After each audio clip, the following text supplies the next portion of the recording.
All right, and joining us right now to talk about some of these issues, we have David Mercer, a Democratic strategist, and he is live at our D.C. bureau right now. Hi, David. It's a pleasure to see you. How are you, Patty Ann? I'm fine, thank you. We also have David Webb, who will be joining us shortly, but let's kick things off with this, David. You know, when this all started months ago, most people were confident that the two sides would work it out. They all said, don't worry, they're talking tough now, but at the end they'll get it done. With just days to go now, do you think they're going to get it done? I do think they will get it done. Hopefully we can get it done all together, as President Obama has tried to do from the beginning, with his team negotiating led by Vice President Biden. Unfortunately, there have been several walkouts leading up to Friday where Speaker Boehner decided he was going to take this one by himself, but we saw what happened. Somebody last night had mentioned, an analyst had mentioned, that it was probably a historic moment because he's never seen a quarterback call a huddle and be sacked by his own teammates. So hopefully we can pick ourselves up, brush ourselves off, and get back to the business of meeting that August 2nd deadline. You know, you're blaming the Republicans, but I'm not blaming the Republicans. Not blaming the Republicans at all. Okay, you're blaming Boehner?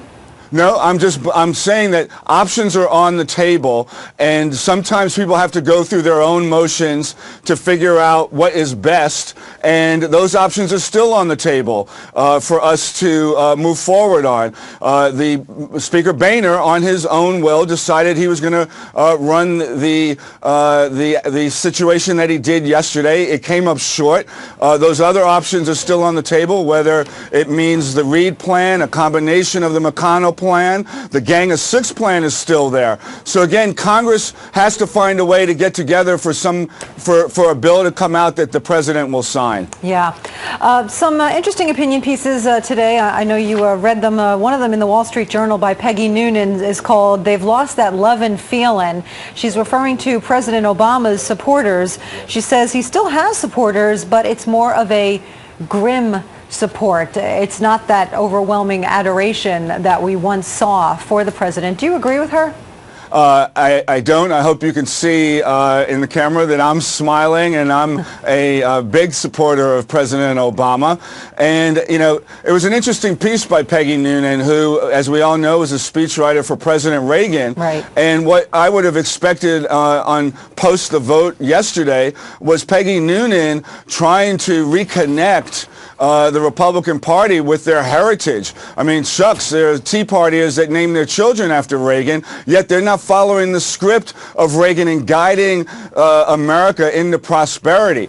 It's just saying no to every option that's put on the table, including tax reform, which President Reagan addressed, and along with 17 requests for debt ceiling. I would think that over the weekend, the required reading for the GOP would be the several letters that Reagan sent to Congress saying we cannot afford to not have a debt ceiling increase and avoid default. And also to maybe read the speech that McCain gave 2 days ago on the Senate floor addressing the Tea Party. But you're not blaming the Republicans. Okay. I'm not. I'm only pointing out those facts as we know them. Okay. Yeah. We've got David Webb here too. I know in a moment once hi, he gets David. mic'd up, he's saying hi to you. I know he's not hearing quite yet, but we'll get his response in a moment. But another article today was in the Washington Post by Charles Krauthammer. It's called "The Great Divide," and he talks about the fact that what this whole debt ceiling debate has made clear is that there is what he calls a fundamental divide. This is a great four-year debate on the size and reach of government, he says, the future of the welfare state, indeed the nature of the social contract between citizen and state. The distinctive visions of the two parties have underlain every debate on every issue since Barack Obama's inauguration. Let's go first to David Webb, because he is with us now. Do you agree with that? This goes way beyond the debt debate. It goes very much beyond that, because for decades we have seen irresponsible behavior in D.C., institutional behavior, and right now, finally, we have a demand for a change in the way business is done. No more political speeches, no more "I'm going to change the way business is done," no more lobbyists, "I'm going to drain the swamp," grand proclamations. Here's the reality. And look, I just spent 3 hours on the air talking to people all across this country. Why I'm a couple minutes late and a little out of breath. Sorry. But even to so our to colleague colleagues Charles, on the Hill. even to our colleagues, to our mutual colleague Charles, I completely disagree, because you look in his article and he talks about it. Consider the Boehner Plan for debt reduction. Right. The Heritage Foundation's advocacy arm calls it regrettably insufficient. Of course it is. But then he goes on to talk about the fact that essentially we need to keep the issue of debt reduction constantly in the public eye. No, we need to take action now. If we kick this down the 6-month road, the Democrats would prefer to go beyond the 2012 election so we don't have this. We're kicking it down the road. When are we going to finally do something about this? It's time to stop. Right. Well, but the stakes are so high, and David Mercer, you know, that's basically what Krauthammer is saying in this article, is that it's because the stakes are so high that people see this as literally a battle over the future of America and what America means as a country. And you've got the Tea Party backers on one side telling the Republicans, do not give in, do not give in, we're fighting for the soul of the country. And you've got liberals on the other side saying the same thing to President Obama and to the Democrats, do not cave, because this has become a very emotional fight that not just symbolizes, but really does decide somewhat which direction the country is going in. Do you agree with Krauthammer? I don't agree with Krauthammer, and based on a subtlety and also on a glaring, obvious scenario that we just saw last night. The divide is within the Republican Party. You do have fiscal conservatives or those that are fiscally responsible. You know, you have Coburn, who at Oklahoma, who knows that spending's too high and we got to bring it down, as Democrats agree, as President Obama has put on the table in the budget negotiations to cut spending. But he also knows that taxes and loopholes are providing for an all-time low in revenues at 14% of GDP, when normally on average and during the Reagan years they were at 18% of GDP. So spending's got to come down, and their tax revenues have to be raised a bit, especially given the economy that we're in and where the country is maturing and having baby boomers more now coming into their elderly ages, and our demographics are changing. So with that, we need a balanced government. It's not a matter of whether it's a small government, big government, liberal or conservative. It is a balanced government that we are seeking to achieve. And right now we saw the warnings from even McConnell in the Senate. I was waiting for the breath there. Let's let David weigh in. No. Sure. It is a battle between ideologies of how government works. Never in our history, you cannot find it, have progressive policies and this big government solution been the answer. It has never worked. You talk about tax revenues. Mixing two I disagree terms. with you, David, wholeheartedly. Well, that's fine. That's fine. You can disagree, to... but we can look at the facts. Tax revenues. We do need to raise revenue. Taxes are not a way ever to raise revenue. Taxes is to take revenue out of one group and use it towards government and redistribute it to another. Revenues are raised when wealth capital is raised. That is an economic model. Demographics and baby boomers. College students are at 17.3% unemployment. Black community, Depression era numbers closer to 29%. Lower income communities being hurt more by these Democrat policies that basically keep them on the Uncle Sam's plantation of entitlements, which is basically, again, taking money from one segment to another, instead of empowering them and working to improve their lives. We cannot do this, and that is a difference in the model of government.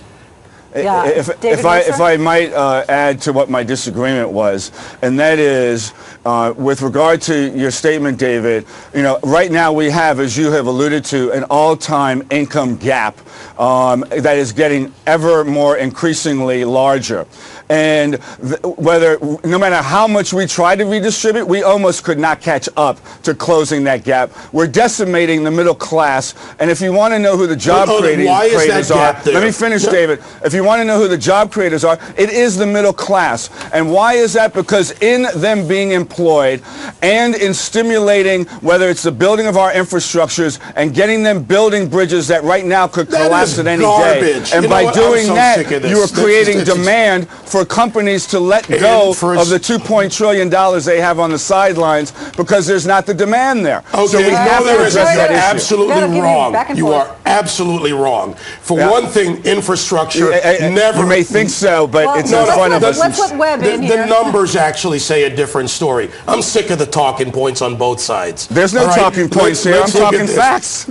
Okay, Eugene Robinson, Washington Post this morning about how government might try to create jobs. Right. Okay, whether it was the Great Society and the war on poverty, 14% poverty rate, we're at 14.3 today, trillion spent later. FDR spending coming out of the economy extended the Great Depression. Why? Because while we needed the Eisenhower highway system and other things to complete, those jobs didn't translate beyond that. That just simply removed wealth from the economy, the Hoover Dam. And David, let me finish. Another great project, all right? The bottom line is that what we have right now in America is a fundamental choice. The fundamental choice is, do we get our spending under control?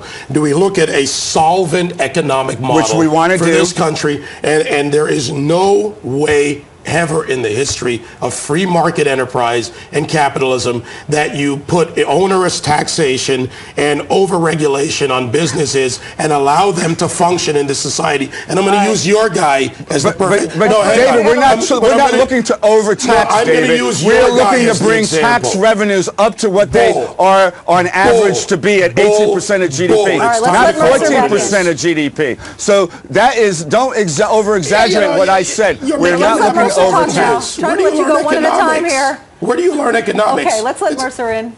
We'll go back and forth. If I might add, if you look over the last 60 years, David, and if you want, I'll send it to you on Twitter or otherwise, but over the last 60 years, when you look at GDP, it's averaged about 1.5% under Republican administrations. Under Democrat, it's 5 to 5.2% of GDP growth. So just to have you look at that statistic the next time we're on, so that you will know that the numbers align with the progressive agenda more than they do in terms of economic growth. You know why that's also auspices. Because you can't just make a broad sweeping statement. You have to apply the facts under it. That's a fact. That is a fact. You need to recognize the fact. It is a specious argument. Okay, it's not a spacious argument. We have more growth under Democratic presidents. Look up the definition of specious and learn it. Because here's what happens. You make a broad sweeping statement. You don't look at the economy at the time. You don't look at Congress, who, by the way, does the spending and appropriates. Who doesn't look at it? Who said anything that I'm not looking at Congress doing the spending, David? I'm not going to let you do that.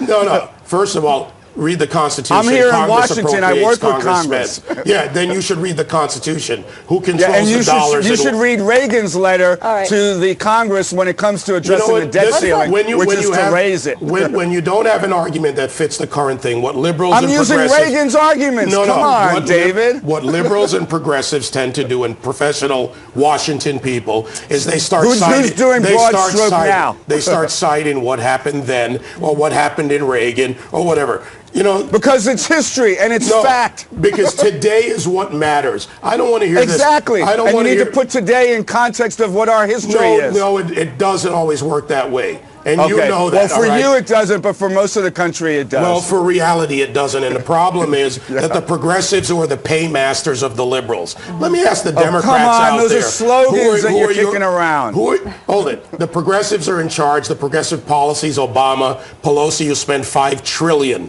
from 2006 to 2010. Obama, who increased our total debt by 35% from 10.57 trillion in 2008 to 14.6. Okay, can you quote me Bush's numbers? Can you quote me me Bush's numbers, David? You're so good on the Democratic side. Yes, Bush's Why don't you numbers quote me Bush's numbers on how high he brought the deficit before he left office? Yeah, actually, and look at the percentage of increase. Obama's 35% of total debt in the United States. And how much did Bush contribute to the Bush budget contributed deficit? his own share. Give me a break. It was actually around 23%. So yeah, I can quote you the numbers. This is the and problem. Today, if You're we got rid of the Bush taking tax us off cuts, the we would argument. save $4 trillion in reducing our deficit. I quoted you the numbers. Okay. David Mercer. 35% under Obama. That's a fact. So are you proud of the fact that your president, the guy you support... Yeah, because we're digging ourselves out of the hole that Bush put us in when one day we had to wake up and give $750 million to bail out the banks because there was no governance under the Bush era. TARP was the start of the problem. Fannie and Freddie, 150 to 162 billion actually spent under both administrations over time. Another part of the housing crash, rated by Moody's as AAA in the bundles. Same people are now telling us we might be downgraded. Right. So how much do you trust them playing politics? And you want to talk percentages? I just gave you the numbers. About 23% under Bush, 35% under Obama, and an increase in our total debt. Are you telling me that those numbers aren't real? And you know, I reject this idea that we have to try and pretend there are one-to-one comparisons. Whether it's Democrat or Republican, the numbers and the facts matter, not these talking points. Okay, Mercer? Yes. I'm calling you just Mercer and Webb because you're both David. So it's no problem. Most of my friends do. I mean no disrespect with that. So, not at all. Okay. I was going to just let you give your... one of the things that people keep pointing out about President Obama is that he voted against the debt ceiling raise in the past. And now with the economic realities, he knows that the debt ceiling has to be increased. And if I might make a point, Patty Ann, for your audience, that increasing the debt ceiling, which everybody knows has been done over and over again, does not authorize one, let's be clear, not one additional penny is authorized in additional spending by aligning the debt ceiling or raising it to the point of what monies have already been authorized by Congress. Democrats and Republicans authorized, legislated monies out the door amounting to $4.3 trillion. The debt, raising the debt ceiling is so that it aligns. It's almost a bookkeeping matter. That's why it's been raised so much. But at the same time, it doesn't authorize from today one additional penny of additional spending. So to even have this debate and be this close to the wire of tripping us into either a downgrade or default is absolutely crazy. And we could do this tomorrow and raise the debt ceiling and move on to addressing the issues that David and I and you are discussing here. Can I ask a simple question? Now, David Mercer, I understand we're going to be losing you now. So thank you very much, Democratic strategist. You can follow him on Twitter. It's a pleasure being with both of you. Have a good weekend. Thank you. Same to you. And you can follow David Mercer at Beltway on Twitter. And simple question, Patty. Yes. Do we face a downgrade in either scenario, yes or no? Yeah, potentially. Well, that is the big question because a lot of people are portraying it that S&P is threatening to downgrade if the debt ceiling isn't raised. But some financial analysts are coming out and clarifying that, saying no, S&P is threatening to raise to lower our credit rating either way because of the fact that the debt is piling up.